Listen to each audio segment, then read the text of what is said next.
করা ছাড়বেন না সম্পদ জমা করা ছাড়বেন? কোনটা ছাড়বেন? আচ্ছা, তাহলে আপনি ছাড়বেন কামনা, এবার কর্ম ছাড়বেন না, কর্ম ইবাদত কামনা পাপ। আপনি সম্পদ জমা করা ছাড়বেন, সম্পদ অর্জন করা ছাড়বেন না। হ্যাঁ, এবং আপনি কোন বিষয়টা কে মেনে নিতে হবে, কোনটাকে আপনি কোনো ক্রমে প্রশ্রয় দিবেন, সেটা কবরের আযাব মাইনা নেই, কিন্তু জাহান্নামে এক মুহূর্ত থাকতে আমি রাজি নই, আপনিও হবেন না। মানে দাঁতের মারিতে ব্যথা, ছোটখাটো কবরের আযাব, হাঁটু গিরায় গুড়ায় ব্যথা আছে না, তলপেট ব্যথা করে না, এটা মাইনে নেই, কিন্তু মনে হতাশা, মনে অশান্তি, মনের মধ্যে কামনা, মনের মধ্যে বাসনা, মনের মধ্যে লোভ, হিংসা, লোভ, আমি যদি লোভ করি, আপনি যদি লোভ করেন আরেকজনের ক্ষতি হবে, তারপরও তারে রোগ হয়ে গেছে। অনেকে আছে পিতা মাতার সেবা যত্ন করছে, সৎ কাজ করছে, তারপর হয়ে গেছে। এখন আমরা তো দেখতে পাই যে অনেক নবজাতক শিশু ভয়ঙ্কর রোগ লেয় হয় না?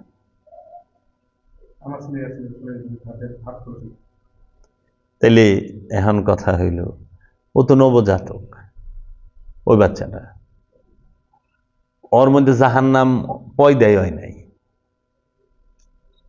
মানে ওর মনই প্রকাশ হয় নাই, রিপুই পয়দা হয় নাই, তো জাহান্নামের আযাবে ভুগে নাই, কিন্তু ভুগছে কবরের আযাবে। দেহের অনেকে আছে যে প্রতিবন্ধী হয়, অনেকে আছে হার্ট ফুট হয়, অনেকে লিভারে সমস্যা হয়, কিডনিতে সমস্যা থাকে, জন্ডিসে মারা যায়, বিভিন্নভাবে বাচ্চা কাচ্চা নবজাতক ছোট বাচ্চারা মারা যায়। তো এইটা কেন? এটি পূর্বজন্মের কর্মফলটাকে কি স্বীকার করবেন না? পূর্বজন্মের কর্মফলটা আছে তো, আবার এই জন্মের কর্মফলও আছে। এই জন্মে যে কর্ম, পূর্ব জন্মের কর্মফল নিয়ে আসছি, সেটাও ভুগতে হবে, প্রায়শ্চিত্ত করতে হবে।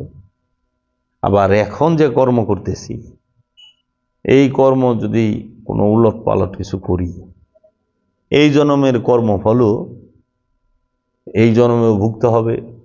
যদি পূর্বজন্মের কর্মফলের লিস্টিটা বেশি হয়ে যায়, এই জন্মেরটা তার এই জন্মে কমপ্লিট করতে পারতেছি না। একটা নবজাতক শিশুর দিকে যখন ফেল করে তাকায় থাকি, যে ওর এই অবস্থা হইল কেন, ওই রকম কষ্টে ভুগতেছে কেন, ওই নফসের কবরে আযাব চলতেছে, কিন্তু ওই নফস জাহান্নামের আগুনে পুড়তেছে না। জাহান্নামের আগুন হইল এক বিষয়, কবরের আযাব আরেক বিষয়। কবরের আযাবটা শুরু হয় যে মুহূর্তে নফস কবরে ঢুকে, ওই মুহূর্ত থেকে। আর জাহান্নামের আযাবটা শুরু হয় যখন একটি মানুষ বন্ধনে আবদ্ধ হয়ে যায়, মোহ মায়া কামনা বাসনার বন্ধনে যখন আবদ্ধ হয়, তখন সে জাহান্নামের ভিতরে ঢুকে যায়। এখন কোন আযাব ভয়ঙ্কর?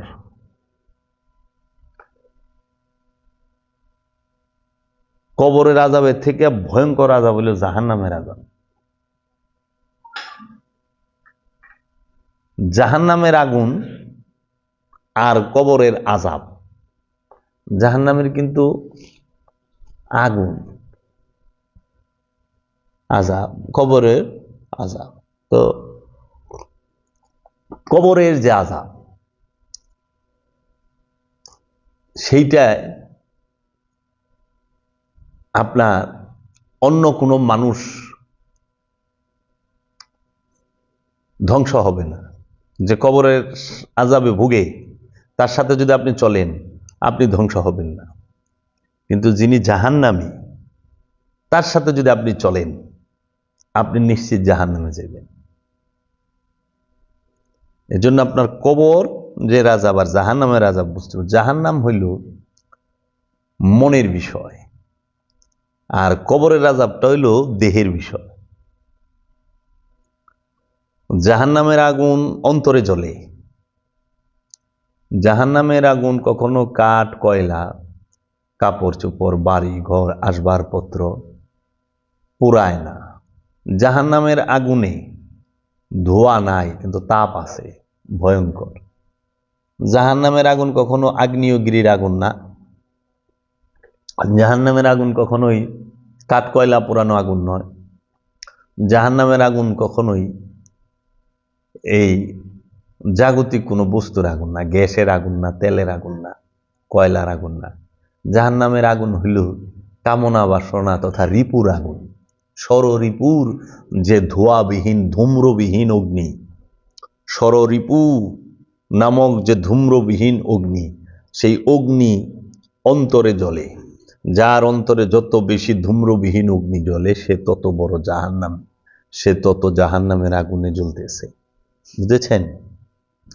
এখন জাহান্নামের আগুন জ্বলা শুরু হয়, মানুষ জাহান্নামে ঢোকা শুরু করে হইল প্রাপ্ত বয়স হইলে।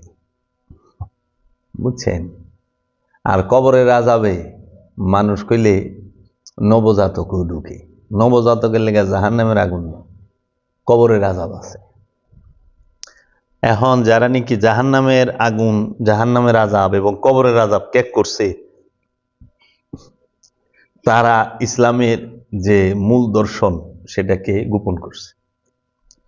এজন্য বাবা, আপনার কর্মের মাধ্যমে জাহান্নামের কর্মফল থেকে জাহান্নামের আগুনে পড়তে হয়, কর্মফল থেকে কবরের আযাব ভোগ করতে হয়। আর কর্মটা করে এই দেহ, মন, প্রাণ, এই তিনের কি নেতা, কর্তা, ইলা। ইলা মানে কি? নেতা, কর্তা, অধিকারী। তো নেতাকে মন, মানে অধিকারীকে মন, নেতাকে এই আপনার কিছু ইন্দ্রিয় আছে, চোখ, কান, নাক, মুখ, এরা। কর্তাকে হাত, পা, প্রস্রাবের রাস্তা, পায়খানার রাস্তা, এরা।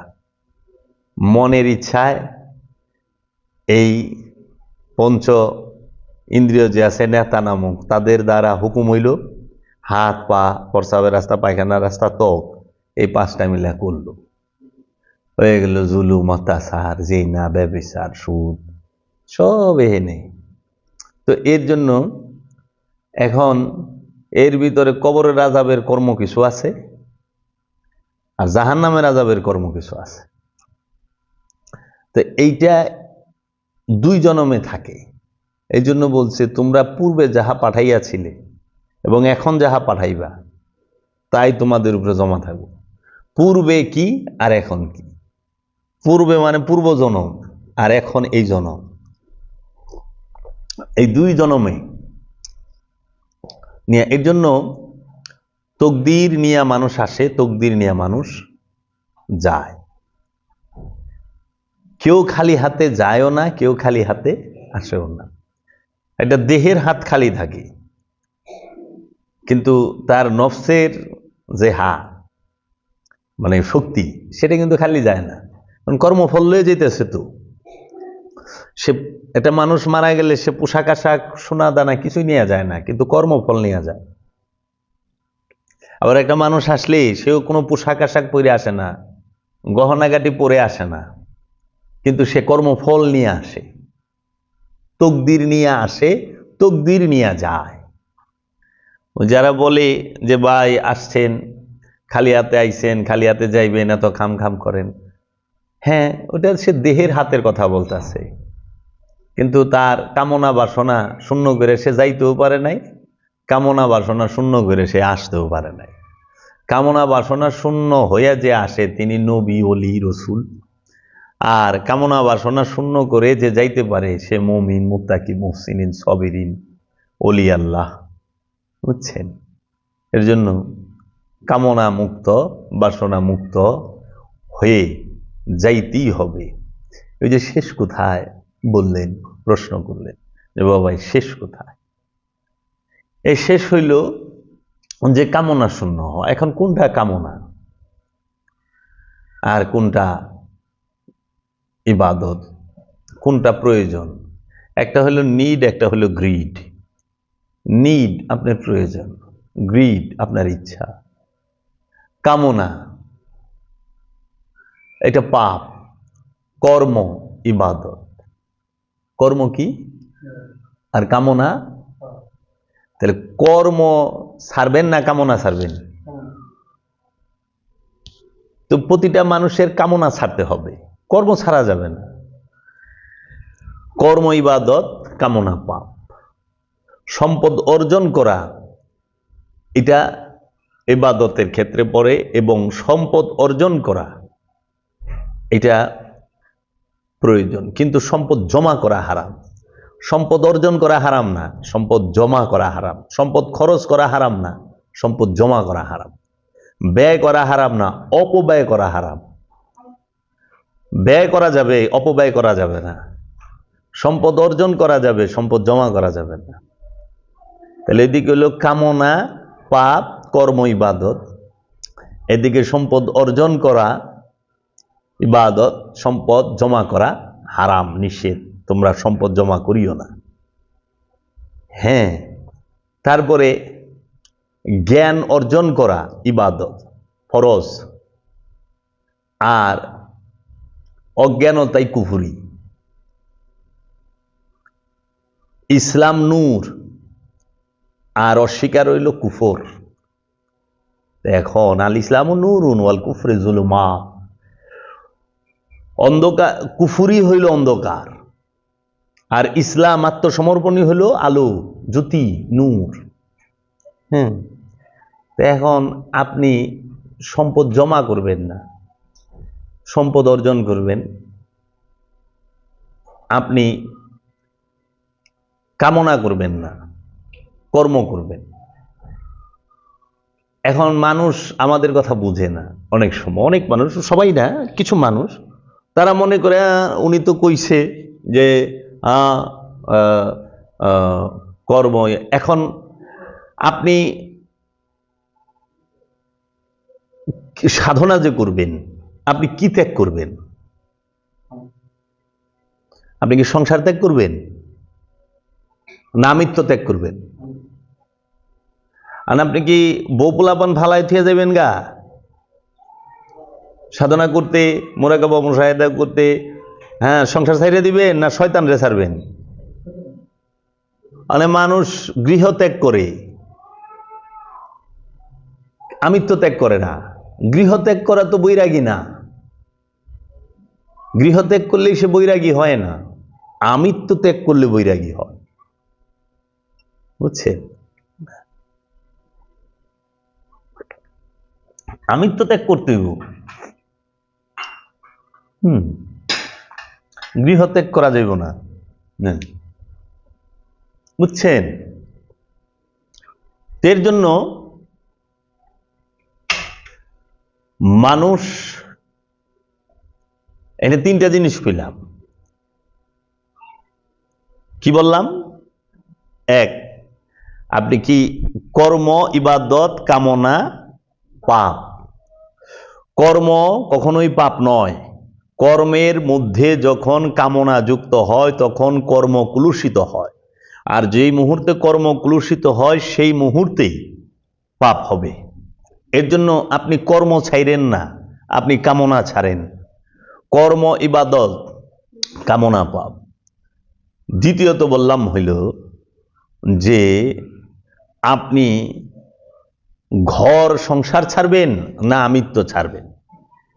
আপনি ছাড়বেন বৈরাগ্য কাকে বলে, সাধনা কাকে বলে। আপনি ঘর সংসার ত্যাগ করবেন না, আপনি ত্যাগ করবেন খান্নাসরূপী শয়তানকে, নফস থেকে। কামনাকে ত্যাগ করবেন, আমিত্বকে ত্যাগ করবেন। নফসকে কুরবানি করবেন না, আমিত্বকে কুরবানি করবেন। অনেকে বলেন নফসকে কতল করো। নফসকে কতল করান যাবে না, কতল করতে হইব আমিত্বকে। আল্লাহর নামে ফি সাবিলিল্লাহ আমওয়াত, আল্লাহর রাস্তায় আল্লাহর জন্য নিজের আমিত্বকে কুরবানি করতে হবে। এর জন্য আপনি কি করবেন, যে গৃহ ত্যাগ করলেই বৈরাগী হওয়া যায় না, আমিত্ব ত্যাগ করলে বৈরাগী হয়। বউ পোলাপান ফালাই থুইয়া গেলে গায়ে ফকির হয় না, খান্নাস রূপে শয়তানকে ফালাই দিতে পারলে ফকির হয়, অলি হয়। আরেকটা বললাম হইল যে সম্পদ অর্জন করবেন, ব্যবসা করবেন, চাকরি করবেন, কর্ম করবেন, সম্পদ অর্জন করবেন, কিন্তু সম্পদ জমা করবেন না। রেজেক মিন রাব্বানা, এমন সম্পদ কুক্ষিগত করা, ধরে রাখা, আটকায় রাখা নিজের মধ্যে। এখন সম্পদ কাকে বলে সেটা বলতে হবে। এখন মানুষের দৈনন্দিন নিত্য প্রয়োজনীয় যে সকল বস্তু আছে সব কিছুকেই সম্পদ হিসেবে গণ্য করা হয়। যেরকম সম্পদ কি চাল, সম্পদ কি ডাল, তেল, নুন, সম্পদ কি পোশাক, সম্পদ কি জমি জমা, জমি জিরাত, এগুলো। টাকা কিন্তু সম্পদ না। টাকা হইল সম্পদ আদান প্রদানের মাধ্যম। সম্পদ আদান প্রদানের মাধ্যম হইল অর্থ, মুদ্রা, টাকা। এখন মনে করেন আকালের বাজার, আপনি যদি আকালের বাজারে এক বস্তা টাকা নিয়ে যান যে আমার এক বস্তা চাউল দাও, পাবেন? পাবেন, কারণ আকাল। টাকা খাইলে পেট ভরবো? টাকা খাওয়ান যায়? কয়েন সবাই খাই পারবেন না। ভাত তরকারি খাওয়ান যায়, আলু সিদ্ধ করে খাওয়ান যায়, ধান চাউল সিদ্ধ করে খাওয়া যায়। এর জন্য সম্পদ টাকা না, সম্পদ হইল টাকা হইল সম্পদ আদান প্রদানের মাধ্যম। এর জন্য আপনি যদি ধান চাউল মজুদ করে রাখেন, গম মজুদ করে রাখেন, তেল মজুদ করে রাখেন, তাহলে তো সমাজে কৃত্রিম অভাব তৈরি হবে। আরেকজন না খায় থাকবো, দাম বাইরে যাইব। দাম বাইরে গেলে পরে আপনি ওই ব্যক্তিকে, আরেকজনে খাবার যখনই তার ক্রয় ক্ষমতার বাইরে চলে যাব, তখনই সে 1 কেজি খাইতো, ওইটার আধা কেজি করব। এখন 1 কেজির দাম আধা কেজি কিনা লাগে, কিন্তু তার আধা কেজি খাইলে তার ক্ষুধার নিবারণ হচ্ছে না। আর আধা কেজি কেনারও সমর্থ নাই, সে 1 পাও কিনবো, তার ক্ষুধা নিবারণ। তাহলে আপনি তার উপরে জুলুম করতেছেন কেন?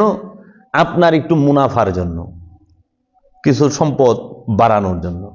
এর জন্য ইসলাম এত সুন্দর দর্শন দিছে। এরা বলে কোরআনের আইন দিয়ে ক্ষমতা চালাইব, ওরা কোরআন বুঝে? ইসলাম এত সুন্দর দিছে। ইসলাম বলছে আরাইতাল্লাযী ইউকাযযিবু বিদ্দীন ফাযালিকাল্লাযী আদউল ইয়াতীম, আরাইতাল্লাযী ইউকাযযিবু বিদ্দীন ফাযালিকাল্লাযী ইয়াদউল ইয়াতীম। আপনি কি সেই ব্যক্তিকে দেখেছেন যে দিন থেকে সর্বপ্রথম বাদ? কে সে? যে এতিমের হক মেরে খায়। ওয়াইলুল লিকুল্লি হুমাযাতিল লুমাযাত আল্লাযী জামআ মালান ওয়া আদ্দাদা ইয়াহসাবু আন্না মালাহু আখলাদা। বলতাছে না যে যাহারা সম্পদ গুনিয়া বাছিয়া রাখে তাহারাই এই সমাজের ভিতরে সমস্যা ক্রিয়েট করে। সম্পদ গুনিয়া বাছিয়া রাখা,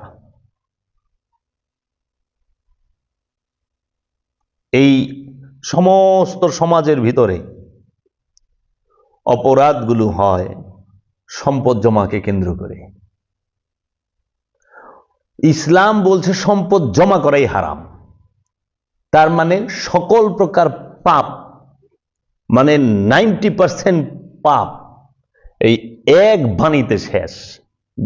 সুদ খায় কেন মানুষ? সম্পদ জমা করার জন্য। ঘুষ খায় কেন মানুষ? সম্পদ জমা করার জন্য। অন্যের হক মেরা খায় কেন মানুষ? সম্পদ জমা করার জন্য। অন্যের জায়গা জিরাত দখল করে কেন মানুষ? সম্পদ জমা করার জন্য। চুরি করে কেন মানুষ? সম্পদের জন্য। ডাকাইতি করে কেন মানুষ? সম্পদের জন্য। ছিনতাই করে কেন মানুষ? সম্পদের জন্য। লুটতরাজ করে কেন মানুষ? সম্পদের জন্য। উচ্ছেদ করে কেন মানুষ? সম্পদকে কেন্দ্র করে। তাই ইসলাম বলছে ইসলামে সম্পদ জমা করাই হারাম। তার মানে অটোমেটিক ভাবে ইসলামের মধ্যে যারা প্রবেশ করে মুসলমান যারা, তাহারা 90% পাপ কর্ম থেকে অটোমেটিক সরে যেতেছে। সম্পদ জমাই করা যাবে না, 3 দিনের খাবার মজুদ করা যাবে না। আল্লাহ হাদিসে রাসূল বলে রাখছে 3 দিনের খাবার। এর জন্য সুফি যে হয় সে কি করে, সবাই রে খাওয়ায়। যদি খাওয়ানোর পরে বাসে, এটা রাস্তার মোড়ে সেটা নিয়ে যায়, রাস্তার মধ্যে মুসাফিরদের মধ্যে বিলি করে দেয়, বাজারে নিয়ে যায় বিলি করে দেয়, ফ্রি খাওয়াও, তাকসিম করো, বাইটা দাও, তাকসিম করো, বন্টন করো। ইসলাম এত সুন্দর। এই ইসলামের একটা জিনিস যদি মানি, যে সম্পদ জমা করা, এই পৃথিবীতে সমস্ত যুদ্ধ, ঝুট ঝামেলা যা কিছু আছে সব সম্পদকে কেন্দ্র করে।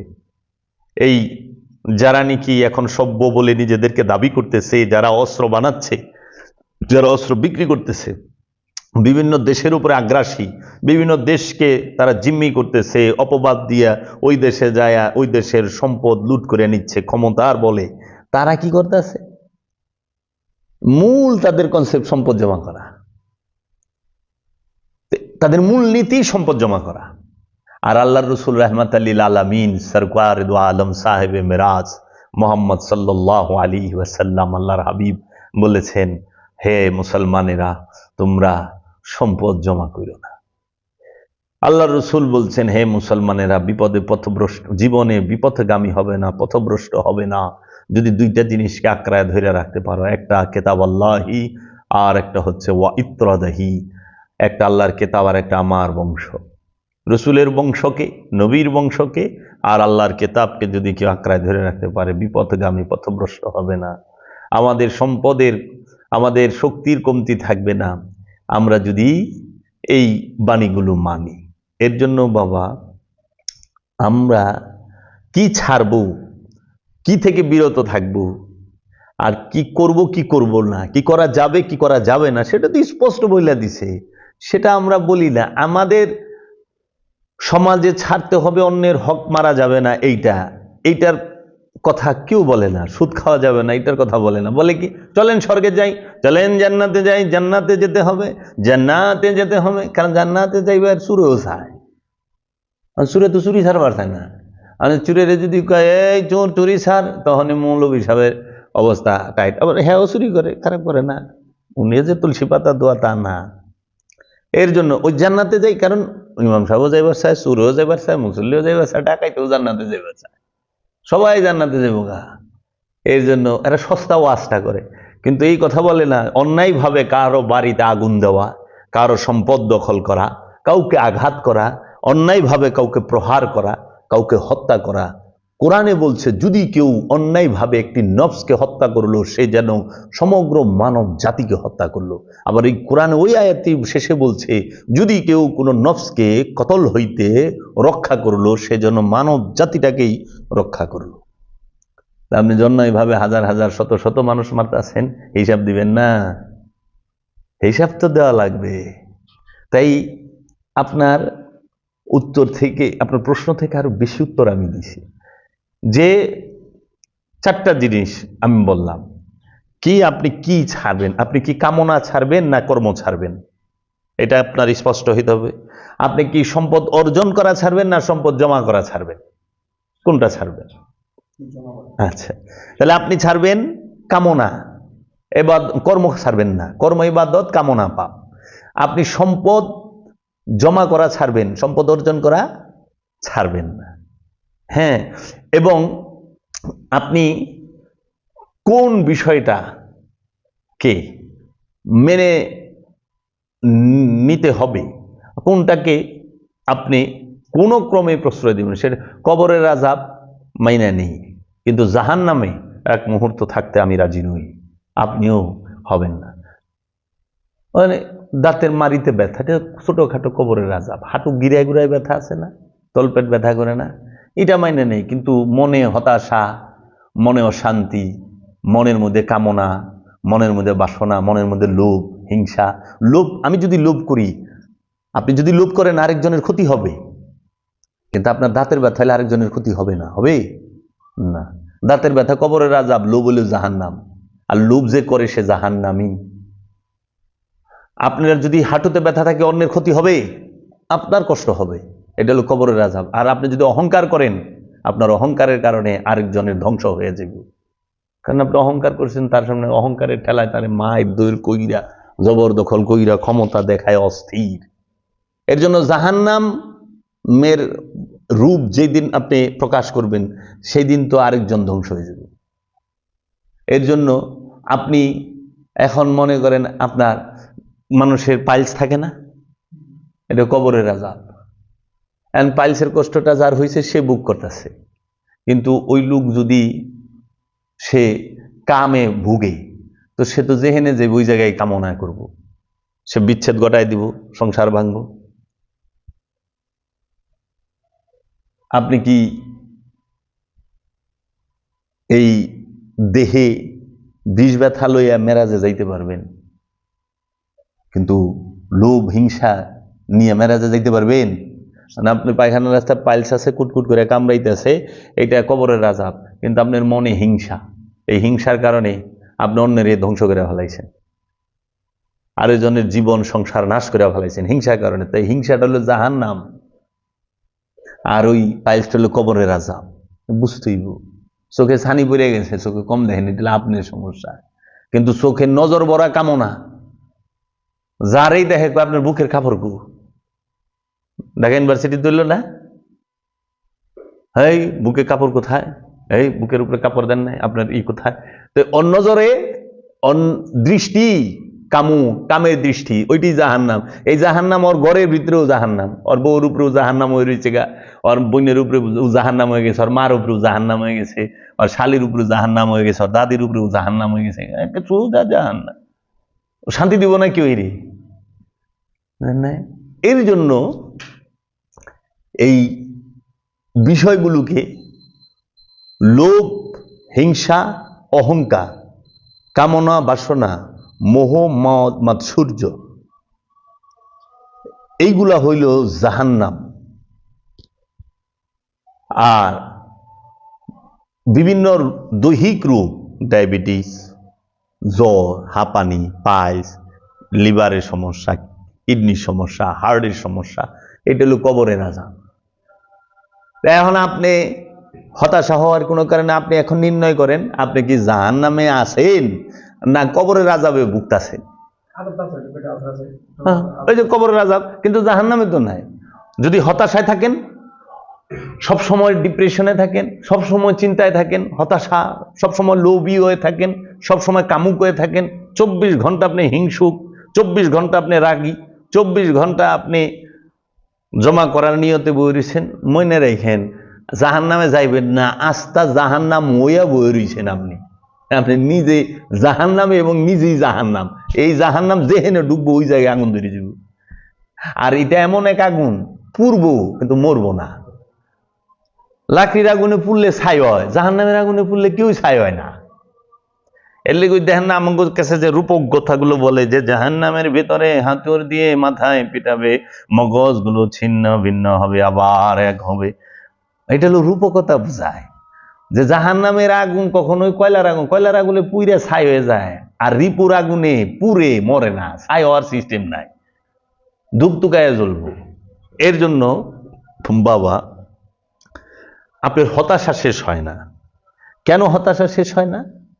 হতাশা শেষ এর জন্য হয় না, আপনি নির্ণয় করতে পারতেছেন না, বুঝতেছেন না যে আসল বিষয় কোনটা। আমি অনেকে বলে যে বাবা আমি তো বউ পোলাপান ছাইরা আয়া পারতাছি না, সংসারে বন্ধনে আমি এখন কি করি, আমার তো আটকে গেছে। বাবা তোমার বউ পোলাপান ছাড়তে কইছে কি? কোন নবী বউ পোলাপান ছাড়ছে? আত্মীয় স্বজন তো কোনো নবী রসুল অলি আল্লাহরা ছাড়ে নাই। বউ পোলাপান ছয় সংসার কোনো নবী রসুল অলি আল্লাহরা ছাড়ে নাই। বরঞ্চ উল্টা হয়েছে কি, আত্মীয় স্বজনরা নবীকে বাইর করে দিছে, নবীর কাছে যায় নাই।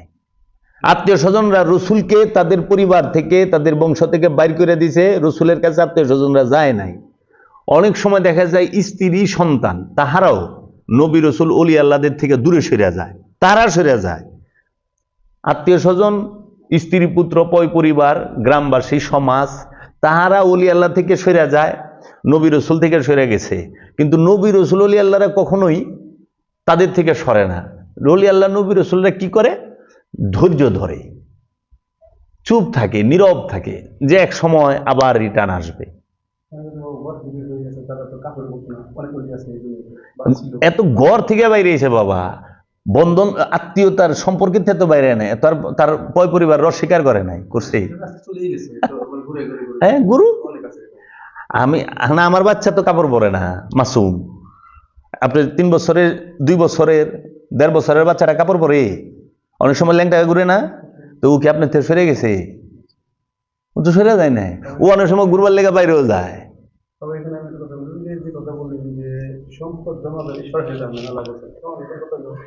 আমি যে একটা ঘর করলাম,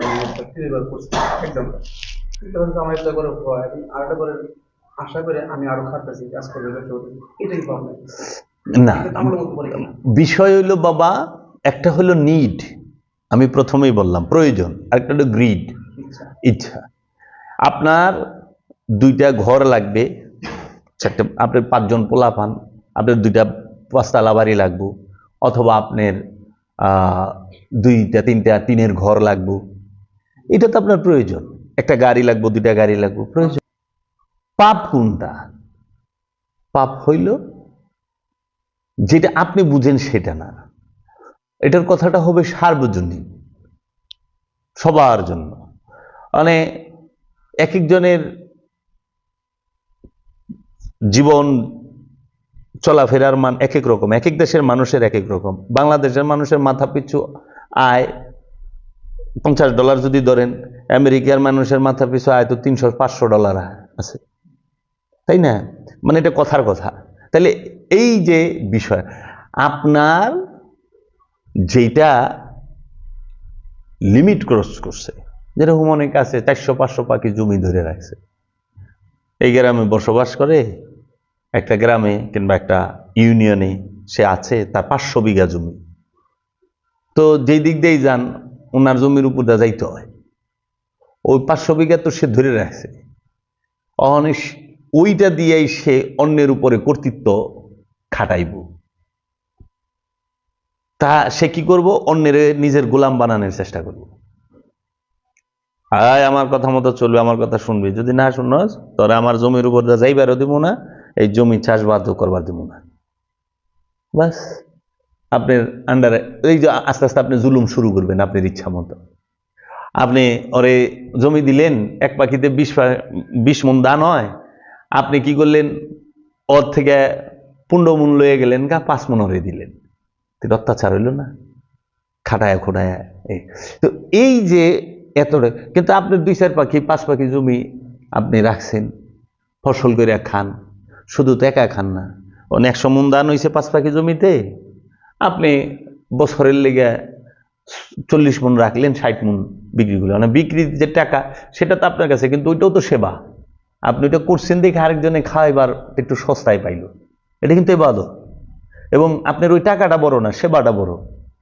যে আপনি মানুষকে 1 মণ ধান বিক্রি করছেন 1000 টাকা, কিন্তু 1 মণ ধান সে যে খাইয়া বাঁচলো, এটার অনেক বড় ইবাদত। আর আপনি তো শুয়েও থাকা পারতেন, দূর খেত খোলা কি করবে, এত কষ্ট, অত লাভ নাই, করুন না। কিন্তু রেজেক্ট আসবে কোথা থেকে যদি এটা না করেন? আপনার রেজেক্ট, মানুষের রেজেক্ট আপনার মধ্যে বই রয়েছে। আপনি এইভাবে চিন্তা করেন না কেন যে আমি মানুষকে সেবা করুন? যেরকম আপনি একটা লাউয়ের ক্ষেত করলেন, মানে আপনি নয়ন 2টা লাউ খাইবেন, কিন্তু লাউ তো আপনার জাংলায় ধরছে 200, তা আপনি এটা বাজারে নিলে ওই 30 টাকার লাউটা 20 টাকায় পাইব মানুষ। আপনারও 2টা পয়সা হইল এবং সৃষ্টির সেবা হইল, জমিটাও আবাদি রইল, জঙ্গল হইল না। তো এইভাবে চিন্তাটা করেন। এর জন্য আপনি কখনোই এটা ভাইবেন না যে কামনা। এখন যার 100 বাড়ি আছে 2টা, এটা তার প্রয়োজন, কিন্তু যখন সে বাড়ি করব 50টা, তখন তো সেটা তার আশা আকাঙ্ক্ষা, ওই সময় হইল তার জবাবদিহিতা। 2 বাড়িতে তো জবাবদিহিতা না, 1 বাড়িতে তো জবাবদিহিতা তো প্রয়োজন। এর জন্য রাইট, এর জন্য আপনি অবশ্যই কোনো ক্রমে ভিক্ষা করা যাবে না, কোনো ক্রমে ঋণ করা যাবে না। হক কুলে বাদ, এই যে মোনাজাতে কইলাম যে আল্লাহ যারা হকুলে বাদের মধ্যে আছে, মানে অন্যের কাছে ঋণ আছে, এই মুহূর্তে যদি মরে যায় আমার এই ঋণ দিবে কে? আর সে যদি আমার ক্ষমা না করে আমি জন্মচক্রের ফেরে পড়ব, তাও মহাশাস্তির ফেরে পড়ে মাওলা গো, হকুলে বাদ থাকতে ঋণ থাকতে আমার মরণ দিও না। তাহলে এই যে এইভাবে আপনি করে দেখেন, আপনার মন শান্ত হবে। আর অনেকে আছেন অনেক সময় করে যে স্বামী স্ত্রীর বিষয় থাকে, যে স্বামী স্ত্রী মানে পীরের কাছে মুরিদ এসে পীরে কইছে, আরে দুনিয়া ছাড়, সাধনা ছাড়, এগুলা ছাড়, সাধনা কর। এখানে কি করে প্রথমেই যায় একটা ভুল চিন্তা করে। কি, আমার কাছে এইটা আসে অনেকে, যে স্বামীর থেকে স্ত্রী একটু দূরত্ব বজায় রাখে, সাধু হয়ে জায়গা, আবার স্ত্রী থেকে স্বামীও দূরে জায়গা। এইটা হইল সবচেয়ে বড় বুকামি এবং ভুল চিন্তা। স্ত্রী স্বামীর পোশাক, স্বামী স্ত্রীর পোশাক, স্বামী স্ত্রীর অর্ধাঙ্গ, স্ত্রী স্বামীর অর্ধাঙ্গিনী। দুইজন দুইজনের সুখ দুঃখের, জীবনের সুখ দুঃখ বাটাবাটি করে নেওয়ার লাইফ পার্টনার। এই জীবনে সংসারে যত ঝড়িঝাপটা আসুক, স্বামী স্ত্রী মিলে এই দুইটাকে আমরা কাটায় উঠবো, মোকাবেলা করব। তো অনেকে স্ত্রী থেকে দূরে চলে যায়, স্ত্রীর সাথে মেলামেশা করে না। অনেক স্ত্রী আছে স্বামী থেকে দূরে যায় না, এটা ভুল ধারণা। এটা কখনো বলেন, বলছে তুমি কামনা ছাড়ো। হ্যাঁ, যেরকম কেউ আছে যে কামনার তাড়নায় সে অধিক মেলামেশা করার আগ্রহে লিপ্ত থাকে, মানে মাত্রা অতিরিক্ত, সব সময় সেই চিন্তা। আবার কেউ আছে যে না, সংসার উন্নয়নের জন্য, সুন্দর রাখার জন্য, বাচ্চা কাচ্চা জন্ম দেবার জন্য মেলামেশা করে। সেটা তো সাধক সব সময় সব জিনিসেই সে নিজেকে নিয়ন্ত্রণে রাখে এবং সব জিনিসে সে সংযত থাকে, সিয়ামে থাকে। সিয়াম মানে বিরত থাকা। কি থেকে বিরত থাকবেন? কোন বিষয় থেকে বিরত থাকলে সিয়াম হয়? ভাত না খাইলে কি সিয়াম হয়? পানি না খাইলে কি সিয়াম হয়? ভাত, পানি, মাছ, মাংস, সবজি না খাইলে কি সিয়াম হয়? নাকি কাম, ক্রোধ, লোভ, হিংসা, অহংকার থেকে বিরত থাকলে সিয়াম হয়? কোনটাই সিয়াম হয়? রোজা হয় ক্রোধ থেকে দূরে থাকলে, বিরত থাকলে, কাম থেকে বিরত থাকলে, অহংকার থেকে বিরত থাকলে, মোহ থেকে বিরত থাকলে, কামনা বাসনা, মদ মাৎসর্য থেকে বিরত থাকলে, রিপু থেকে বিরত থাকলে হয় সিয়াম। আর যদি খাবার থেকে, হালাল খাবার থেকে, হারাম যে মানে যেগুলো কোরআন নিষেধ করেছে সেগুলো থেকে বিরত থাকার নাম সিয়াম। আর যেগুলো হালাল করছে, পবিত্র বস্তু, সেগুলো থেকে বিরত থাকলে এটা আপনার দৈহিক, শারীরিক, মানসিক কষ্ট ছাড়া অন্য কিছু হবে না।